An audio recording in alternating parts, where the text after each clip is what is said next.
नमस्कार, बहुत स्वागत है आपका। आप देख रहे हैं शिव पुराण उपाय।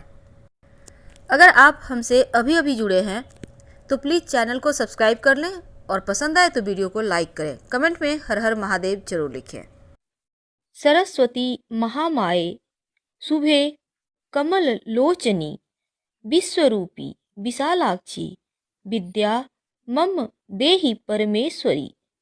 वसंत पंचमी का त्योहार का महत्व और पूजा विधि, साथ ही हम ये भी बतलाएंगे कि ये 51 सालों के बाद पहली बार पड़ने वाला विलक्षण संयोग के बारे में और कुछ गलतियां जो भूल कर भी इस दिन विद्यार्थियों को नहीं करनी चाहिए। बसंत पंचमी माँ सरस्वती का दिन है, विद्यार्थियों का दिन है। माँ की पूजा पूरे विधि विधान से की जाती है इस दिन। माँ सरस्वती ज्ञान देती हैं, विद्या और बुद्धि देती हैं। वैसे तो माँ सरस्वती कला, संगीत, शिल्प कला और विज्ञान की भी देवी हैं। अज्ञान से, अंधकार से प्रकाश में ले जाने वाली, जीवन में उत्साह देने वाली माँ सरस्वती जिनकी पूजा बसंत पंचमी के दिन की जाती है। इस दिन विद्या, बुद्धि का और ज्ञान का वरदान मांगा जाता है इनसे। वैसे तो बसंत पंचमी के दिन पीले वस्त्र का खास महत्व है।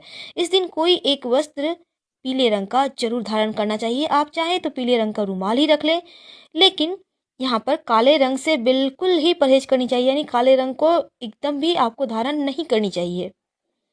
इस दिन पतंग उड़ाने का भी विधान है और साथ ही इस दिन खासकर पीले चावल खाए जाते हैं। उसकी खीर भी होती है, मीठी चावल होती है और कहीं कहीं खिचड़ी के रूप में भी खाया जाता है। बसंत को सभी मौसमों में सर्वश्रेष्ठ और राजा माना जाता है। इस समय ना तो बहुत गर्मी होती है और ना ही सर्दी। पेड़ पौधे पर ढेर सारे रंग बिरंगे फूल लग जाते हैं। सरसों के पीले फूलों से सारा जहां चमक जाता है। और इस बार बसंत पंचमी माघ शुक्ल पंचमी की तिथि, इस दिन माँ सरस्वती ने अवतार लिया था, ऐसा माना जाता है। माँ सरस्वती ब्रह्मा की पत्नी के रूप में भी कहीं कहीं वर्णन आता है, साथ ही सरस्वती नदी के रूप में भी है। रविवार के दिन बसंत पंचमी का जो दिन है, अबुझ नक्षत्र है और रवि सिद्ध योग है, यानी दो दो बहुत सुंदर से योग बने हुए हैं। और पूजा करने का सबसे शुभ मुहूर्त होगा सुबह 6:40 से लेकर दोपहर 12:12 तक। ये सबसे ज्यादा शुभ मुहूर्त है। और अपनी सुविधा के अनुसार आप सुबह स्नान कीजिए, स्वच्छ वस्त्र धारण कीजिए और बिना नहाए कुछ मत खाइएगा। साथ ही इस दिन माँ सरस्वती की आराधना कीजिए।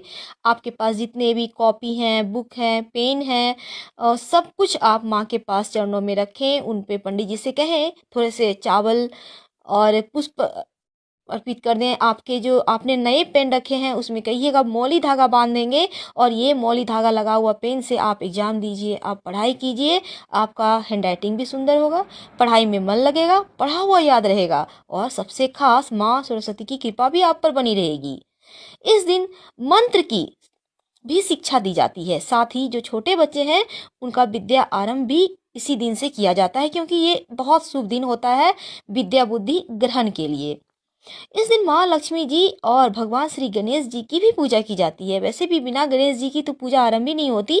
और जैसा हमने कहा, किताब कलम की पूजा जरूर कीजिएगा और माँ को सफेद चंदन और साथ साथ आपको पीले और लाल कलर के पुष्प अर्पित करने हैं।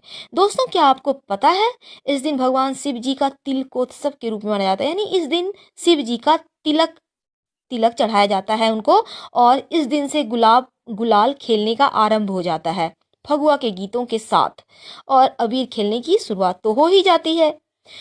कुछ चीजें जिसे इस दिन मत कीजिएगा सरस्वती पूजा के दिन, जैसे कि भूल कर भी काले रंग के कपड़े मत पहनिएगा, नॉनवेज मत खाइएगा और अगर संभव हो तो सात्विक भोजन कीजिएगा। सात्विक भोजन का मतलब है लहसुन प्याज मत खाइएगा।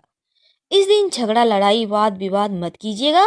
और विद्यार्थियों के लिए खास इस दिन पढ़ाई नहीं करनी चाहिए, पता है ना आपको। एक दिन आप पढ़ाई मत कीजिए, मस्ती कीजिए, जो पढ़ा हुआ है उसे ही आप याद कर लें और माँ की आराधना कीजिए। इस दिन भूल कर भी किसी भी पेड़ पौधे को मत काटिए, क्योंकि बसंत का मौसम ही होता है हरियाली का मौसम। और आप पूजा कैसे कीजिएगा? सुबह स्नान करके पीले वस्त्र धारण करें, उत्तर पूर्व में माँ सरस्वती की तस्वीर या मूर्ति रखिए और सफेद चंदन अर्पित करें, पीले सफेद पुष्प अर्पित करें और मंत्र है ओम ऐं सरस्वते नमः इस मंत्र का जितना ज़्यादा हो जप करें, कम से कम 5 बार तो जरूर ही कीजिएगा। फिर पंचामृत आप अर्पित करें और पंचामृत बनेगा दूध, दही, तुलसी के पत्ते, मिश्री और शहद सबको मिलाइए, पंचामृत बनाइए, माँ को भोग लगाइए, सब कोई प्रसाद के रूप में लीजिए, पूरी निष्ठा से पूजा कीजिए। माँ सरस्वती आपके जिह्वा में विराजित रहेंगी। माघ महीने की शुक्ल पक्ष की पंचमी तिथि को बसंत पंचमी का त्यौहार मनाया जाता है और बसंत पंचमी के दिन कुछ ऐसे कार्य हैं जो भूल कर भी नहीं करना चाहिए, खासकर जो विद्यार्थी हैं उनको। धार्मिक मान्यताओं के अनुसार इस दिन ब्रह्मा जी ने माँ सरस्वती की उत्पत्ति की थी और इसीलिए बसंत पंचमी के दिन माँ सरस्वती की पूरे विधि विधान के साथ पूजा अर्चना की जाती है। माँ सरस्वती जो ज्ञान की प्राप्ति की देवी हैं, ज्ञान की देवी हैं और बसंत पंचमी चूँकि प्रकृति का उत्सव है, इस दिन विशेषकर पीले रंग, सफ़ेद वस्त्र या गेरुआ वस्त्र आप धारण करें। लाल और काले रंग से परहेज करें तो अति उत्तम होगा। पीला रंग उत्साह का है, उल्लास का है, दिमाग की सक्रियता बढ़ाने का है, तो इस दिन प्रयोग करें। लेकिन इस दिन क्या ना करें? देखिए, बसंत पंचमी के दिन चूँकि पीले रंग का महत्व है तो आप खासकर पीला रंग जरूर पहने और काला रंग तो बिल्कुल भी ना पहने, लाल रंग ना पहने, क्योंकि ये रंग इस दिन नहीं पहनना चाहिए। बसंत पंचमी के दिन पेड़ पौधे भी नहीं काटना चाहिए। फसल काटने या पेड़ पौधे की छटाई करने से भी इस दिन परहेज करें, क्योंकि इस दिन से बसंत ऋतु का आगमन होता है, इसलिए ये कार्य जरूर करें। धार्मिक मान्यता के अनुसार बसंत पंचमी के दिन देवी सरस्वती की पूजा की जाती है, तो बिना स्नान किए भोजन ना करें, सब कोई नहाएं, जरूर पूजा करें और इस दिन क्रोध ना करें, गुस्से में किसी को अपशब्द ना कहें, घर में कलह कलेश लड़ाई झगड़ा ना करें और मन में किसी दूसरे के लिए बुरे विचार भी ना लाएं।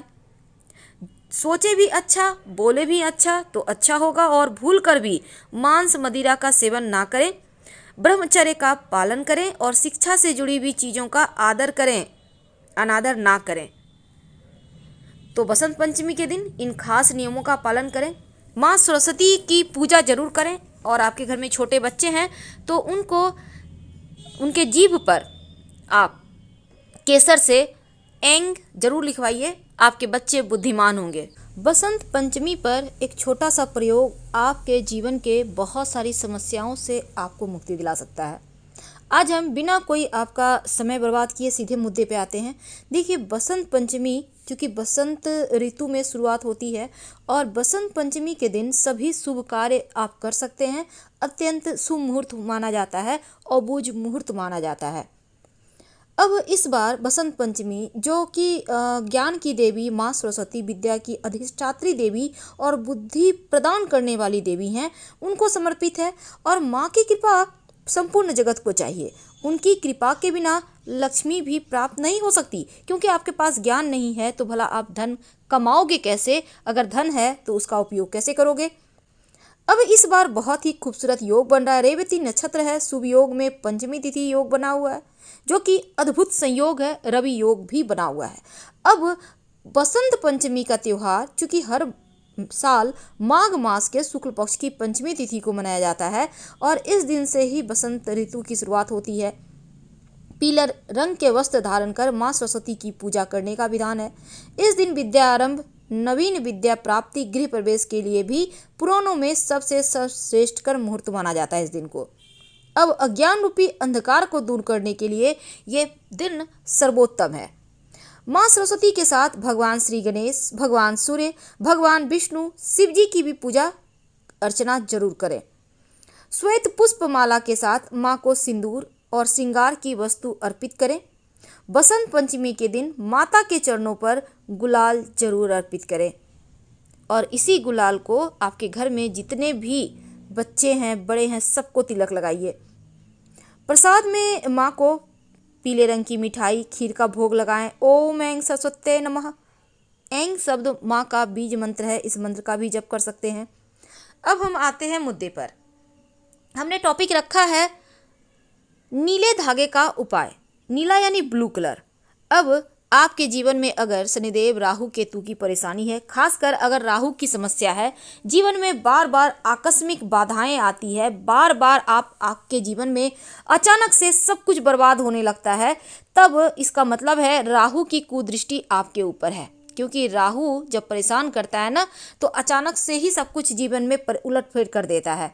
तब ऐसे में आपको माँ सरस्वती की जब आप पूजा करेंगे तो उनको गूगल और कपूर की धुनी दीजिए और मीठा बांटिए। दूसरी बात, माँ जो सरस्वती की पूजा करेंगे तो उनको सफ़ेद चंदन का तिलक कीजिए और ऐसी स्थिति में सफ़ेद चंदन का एक टुकड़ा, आप चाहें तो 2 टुकड़ा भी ले सकते हैं, इसको माँ सरस्वती के चरणों में अर्पित करें और एक नीले धागा को अर्पित करें।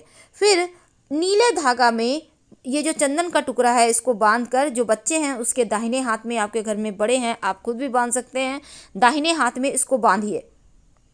आप देखिएगा धीरे धीरे राहु की जो बाधाएं हैं, समस्याएं हैं, आकस्मिक रूप से जीवन की परेशानियां वो समाप्त हो जाएगी। और इसके साथ ही राहु ही ऊपरी हवा बला यानी तंत्र क्रियाओं को आकर्षित करता है। तो राहु को यहाँ जब आप नीले धागे में चंदन का टुकड़ा, सफ़ेद चंदन का टुकड़ा बच्चों की कलाई में, आप चाहें तो उनके पर्स में भी रख सकते हैं, स्कूल बैग में भी रख सकते हैं, तंत्र मंत्र से बचे रहेंगे। धन्यवाद।